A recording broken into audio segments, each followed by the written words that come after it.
This is the silent voice where we do not shout. We remember, where stories from the ruins of time rise again, quietly, powerfully. Today we tread upon the ground where empires trembled, where warriors bled for flags, for gods, for land, and for honor. These are not just battles. These are 5 moments when the fate of the world turned on a sword's edge. This is the story of the top 5 greatest battles in history. Number 5, the Battle of Agincourt, 1415. In the quagmires of northern France, Henry V's army, barely 6,000 strong, disease-ridden and exhausted, faced an ocean of steel. Up to 30,000 French soldiers, the flower of chivalric Europe. The field was a mire choked with the October rain.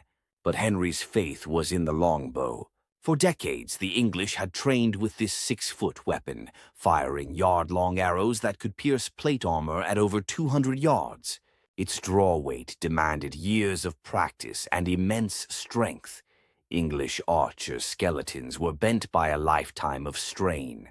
In the chaos, 5,000 longbowmen unleashed hails of arrows, each archer capable of loosing 12 shafts a minute.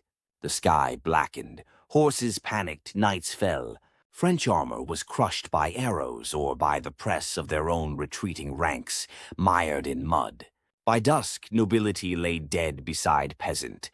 Nearly 6,000 French lost, among them the highest in the land.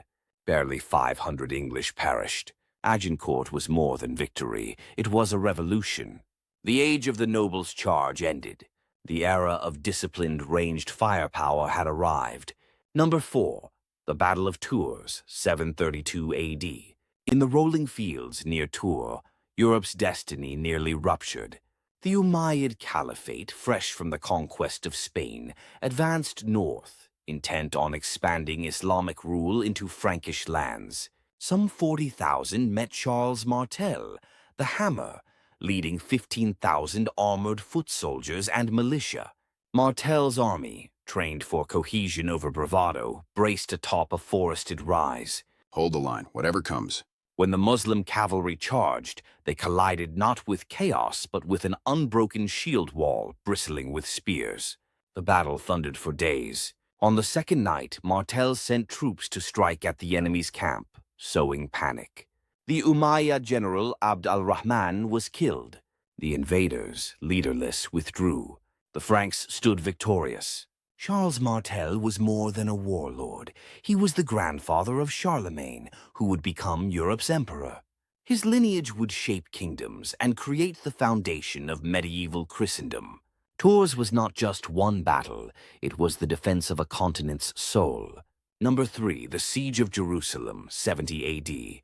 As the sun scorched the walls of Jerusalem, Roman legions encircled the city. Inside, famine, disease, civil strife, and the desperate hope of 20,000 defenders. Outside, 70,000 disciplined soldiers under the command of Titus. For 5 months, the Romans choked the city, building massive circumvallation walls to trap the population and starve them into submission. When at last the Romans broke through, they unleashed havoc. The sacred Second Temple was consumed by fire. The air thickened with ash and lament. Flavius Josephus, survivor and chronicler, wrote of 1,000,000 dead, numbers debated, yet the devastation undeniable. Survivors were enslaved or scattered. The Jewish diaspora began, spreading a people across continents. In the ruins, Jerusalem was left as a graveyard of dreams. Roman banners waved, but what was lost was irreplaceable, a sanctuary, a center of memory and identity. The silent stones of Jerusalem, after the siege, whispered grief, a warning that empires can decimate a people's spirit, yet never fully erase it. Number 2, the Battle of Gaugamela, 331 BC.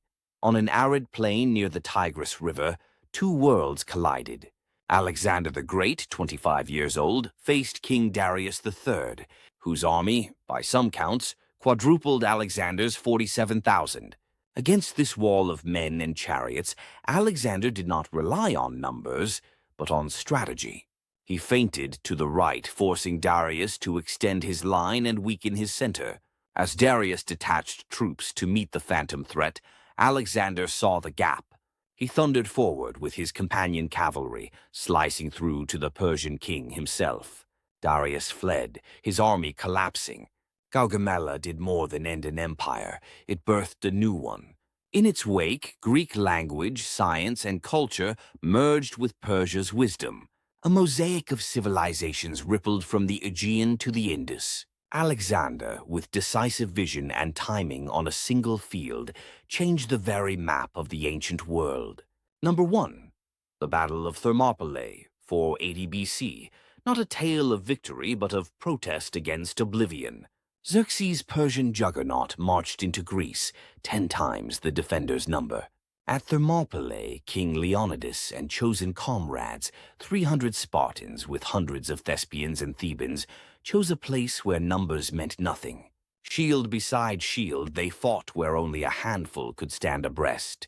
For 3 days they repelled every assault, fighting not just for survival, but to buy time.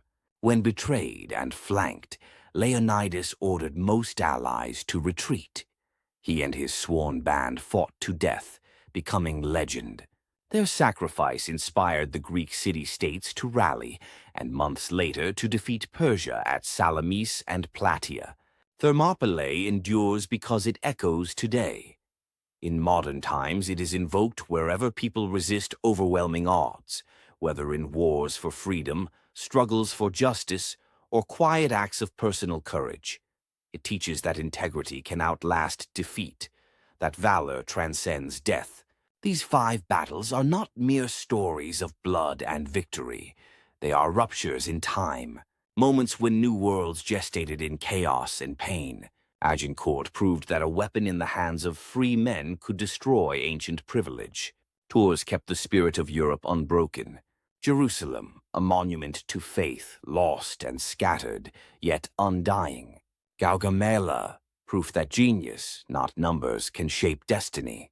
And Thermopylae, the assurance that sacrifice lives on wherever courage is needed.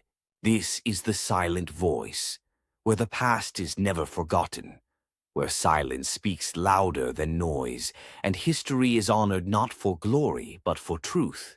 If these stories moved you, share them, speak them, remember them. Because when we cease to listen to the silence of history, we risk losing ourselves. Until next time, stay silent, stay aware, stay human. Perfection lies not in conquest, but in understanding all that was lost.